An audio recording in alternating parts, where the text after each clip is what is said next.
حي على الفلاح.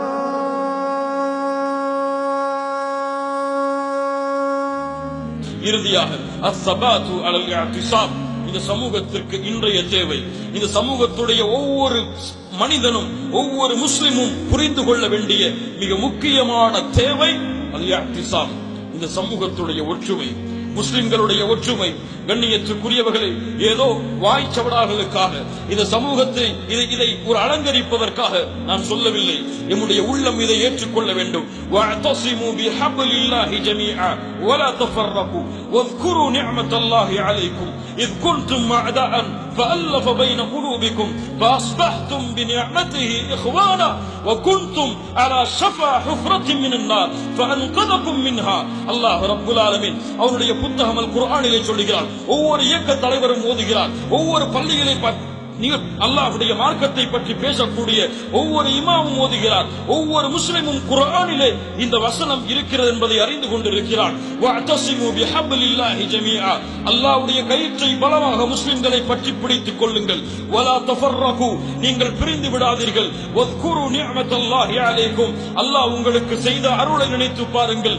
Is குன்தும் அஅதாஅன், நீங்கள் எதிரிகளாக இருந்தீர்கள். ஃபஅல்லஃப பைன குலூபிக்கும், உங்களுடைய உள்ளங்களை அல்லாஹ் ஒன்றிணைத்தார். وكنتم على شفا حفرة من النار, நரகத்துடைய விளிம்பில் நீங்கள் இருந்தீர்கள். فأنقذكم منها, அல்லாஹ் உங்களை அதிலிருந்து பாதுகாத்தார் என்று அல்லாஹ் சொல்லக்கூடிய இந்த வசனத்தை எத்துணை பேர் ஓதியிருப்பார்கள்?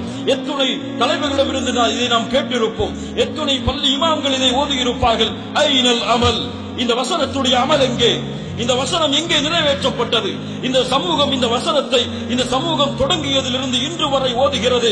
எப்போது இந்த சமூகம் இந்த குர்ஆனுடைய கயிற்றை, அல்லாஹ்வுடைய கயிற்றை பற்றி பிடித்தது? தங்களுடைய பகைமையை மறந்து, தங்களுடைய வெறுப்பை மறந்து, தங்களுக்கிடையே இருக்கக்கூடிய கோபங்களை மறந்து முஸ்லிம் சமூகம் உள்ளத்தால் ஒன்றிணைந்திருக்கிறதா? ஒரு சகோதரன் இன்னொரு சகோதரனை பார்த்து பேச மாட்டான், ஒரு ஊர்வாசி இன்னொரு ஊர்வாசியை பார்த்து பேச மாட்டான், ஒரு ஜமாஅத்திலே இருப்பவன் இன்னொரு ஜமாஅத் அவனை முஸ்லிம் கூட கருத மாட்டான். அப்படியே முஸ்லிமாக கருதினாலும் அவனோடு சேர்ந்து மார்க்கப்படியை செய்ய மாட்டான். இந்த ஜமாஅத்துடைய தலைவருக்கும் அந்த ஜமாஅத்துடைய தலைவருக்கும் பகைமை இருக்கும். அந்த ஜமாஅத்தில் இருக்கக்கூடிய அடிமட்ட தொண்டன் வரை அந்த பகைமை பரவி கிடக்கும் என்றால் இந்த சமூகம் எங்கே செல்கிறது? இந்த சமூகம் யாரை ரப்பாக ஏற்றுக்கொண்டிருக்கிறது? இந்த சமூகம் யாரை தலைவர்களாக ஏற்றுக்கொண்டிருக்கிறது? அல்லாஹ்வுடைய தூதரை ஏற்றுக்கொண்டிருந்தால், குர்ஆனை ஏற்றுக்கொண்டிருந்தால், அல்லாஹ்வுடைய மார்க்கத்தை தன்னுடைய வழியாக ஏற்றுக்கொண்டிருந்தால், தன்னை பின்பற்றக்கூடிய, தன்னை வழிநடத்தக்கூடிய தலைவன் பகைத்தால் என்ன, தன் ஊர் பகைத்தால் என்ன, தன் குடும்பம் பகைத்தால் என்ன, என் உள்ளம் பகைத்தால் என்ன, அவனின் முஃமின், லா இலாஹ இல்லல்லாஹ்வை சொல்லக்கூடியவன், முஹம்மது ரசூலுல்லாஹ்வை அங்கீகரிக்கக்கூடியவன். அவனுக்கு கஷ்டம் என்றால் எனக்கு கஷ்டம், அவனுக்கு துன்பம் என்றால் எனக்கு துன்பம். அவன் எந்த ஊரிலே இருக்கட்டும், எந்த ஜமாஅத்தை பின்பற்றட்டும், எந்த இயக்கத்திலே இருக்கட்டும், எந்த இயக்கத்தோடு தன்னுடைய பெயரை வைத்திருக்கட்டும், ஆனால் அவன் முஸ்லிம், அவன் சீர்பட வேண்டும் என்று விரும்புகிறேன், அவன் நேர்வழியிலே வர வேண்டும் என்று விரும்புகிறேன், அவனுடைய உள்ளம் நேர்வழிப்படுத்தப்பட வேண்டும் என்று விரும்புகிறேன். உலகத்திலே இருக்கக்கூடிய, இந்த சமூகத்திலே வசிக்கக்கூடிய ஒவ்வொரு முஸ்லிமும் என் சகோதரன். ஒவ்வொரு முஸ்லிமையும் நான் நேர்வழிப்படுத்த வேண்டும். நான் நேர்வழியில் இருந்தால், அவன் நேர்வழியிலே இருந்தால் என்னை நேர்வழியிலே படுத்த வேண்டும். நான் பிதஅத்தை பின்பற்றினால் அவன் எனக்கு எச்சரிக்கை செய்ய வேண்டும். அவன் பிதஅத்தை பின்பற்றினால் நான் அவனுக்கு எச்சரிக்கை செய்வேன். அவன் ஷிர்கான செயலை செய்தால் நான் தடுப்பேன். நான் ஷிர்கான செயலை செய்தால் நான் அவன் என்னை தடுக்கட்டும் என்று சகோதரத்துவ உணர்வோடு, சகோதரத்துவ பாசத்தோடு, சகோதரத்துவ நேசத்தோடு இந்த சமூகம் பயணிக்கிறதா?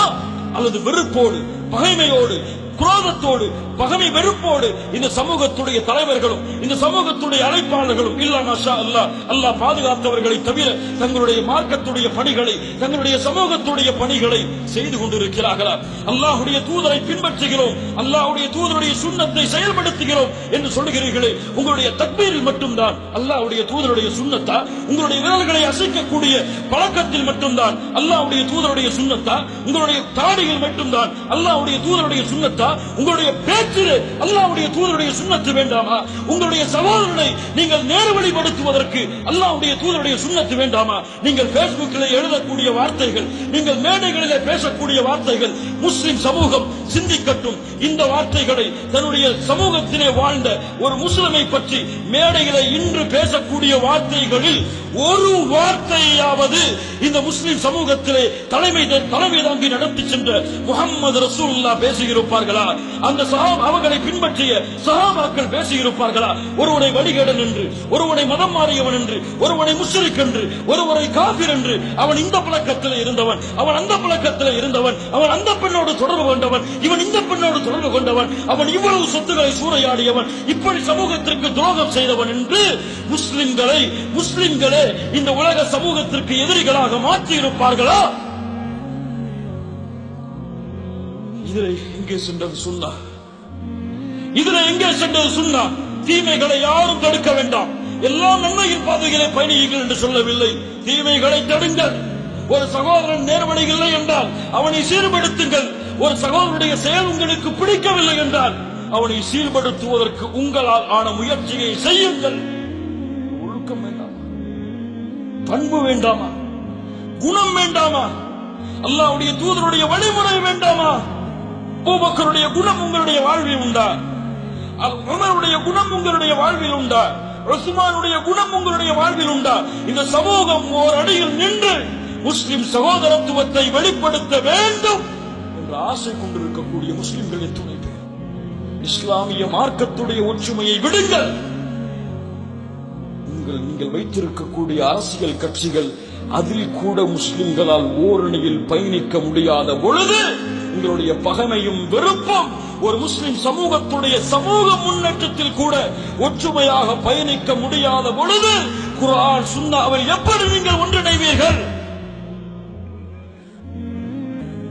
ஒரு நாளைக்கு ஒரு கொடி, அடுத்த நாளைக்கு அடுத்த கொடி, அடுத்த நாளைக்கு அடுத்த கொடி என்று ஒவ்வொரு நாளும் நான் நான் நான் என் தலைவன், என்னுடைய அமீர், என்னுடைய இயக்கத்துடைய தலைவன் என்று இந்த சமூகம் பயணித்துக் கொண்டே இருந்தால் எதிரிகளுடைய விழிப்பு சாதாரணமான விழிப்பு கிடையாது.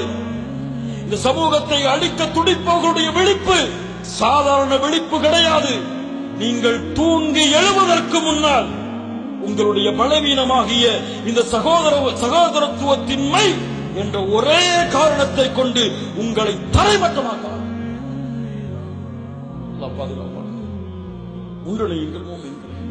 ஒரு முஸ்லிமை முஸ்லிமாக மதிக்க கற்றுக் கொடுங்கள். ஒரு மூமினை மூமினாக பாருங்கள். அல்லாஹ்விற்காக உங்களுடைய பகைமைகளை, உங்களுடைய வெறுப்பை, உங்களுடைய குரோதத்தை விட்டுக் கொடுத்து ஸலாமு அலைக்கும் என்று நீங்கள் சலாம் சொல்லி பழகுங்கள். வந்திருக்கக்கூடிய எல்லோரும் இந்த உறுதியை ஏற்றுக்கொள்வோம். லா இலாஹ இல்லல்லாஹ் கூறினால் அவன் முஸ்லிம். அவனுடைய செயல்பாட்டில் தவறு இருந்தால், அவனுடைய கொள்கையில் தவறு இருந்தால், அவன் சுன்னாவை செயல்படுத்தக்கூடிய முறையில் தவறு இருந்தால் நான் திருத்துவேன். அவன் திருந்தும் வரை போராடுவேன். அவனை விமர்சனம் செய்து கிடையாது. அவனுடைய பெயரை நாளாக கிழித்து விட்டேன் என்று பெருமை தட்டி கிடையாது. முஹம்மது ரசூலுல்லாஹ் சென்ற வழியில் ஒழுக்கத்தோடு, பாசத்தோடு, நேசத்தோடு பள்ளிகளை வந்து தன்னுடைய உள்ளத்தை காயப்படுத்த வேண்டும் என்பதற்காக சிறுநீரை கழித்தவனை அழைத்து சொன்னார்கள், தோழரே, இது சிறுநீர் கழிக்கக்கூடிய இடம் அல்ல, இது அல்லாஹ்வை வணங்கக்கூடிய இடம், இந்த இடத்தில் இதெல்லாம் செய்யக்கூடாது என்று. சுப்ஹான ரப்பியல் அலா. அல்லாஹ் ரப்புல் ஆலமீன் மூசாவையும் ஹாரூனையும் அனுப்புகிறான். மூசா, ஹாரூன், ஆனா ரப்புக்கும் லஅலா, நான் தான் உயர்வாக இறைவன் என்று சொல்லக்கூடிய ஃபிரௌனிடத்திலே சென்று கௌலல் லய்யினா மென்மையான வார்த்தையை கொண்டு பேசும் மூசா. ஆனா ரப்புக்கும் லஅலா. கதாதா ரஹிமஹுல்லாஹ் சொன்னார்கள், ஆனா ரப்புக்கும் லஅலா என்று சொன்னவனிடத்திலேயே மென்மையாக பேசுங்கள் என்று அல்லாஹ் கட்டளையிட்டால், சுப்ஹான ரப்பியல் அலா என்று சொல்லக்கூடிய முஸ்லிம் இடத்திலே ஏன் மென்மையாக பேச மாட்டாய்? மென்மையாக பேச மாட்டாய்?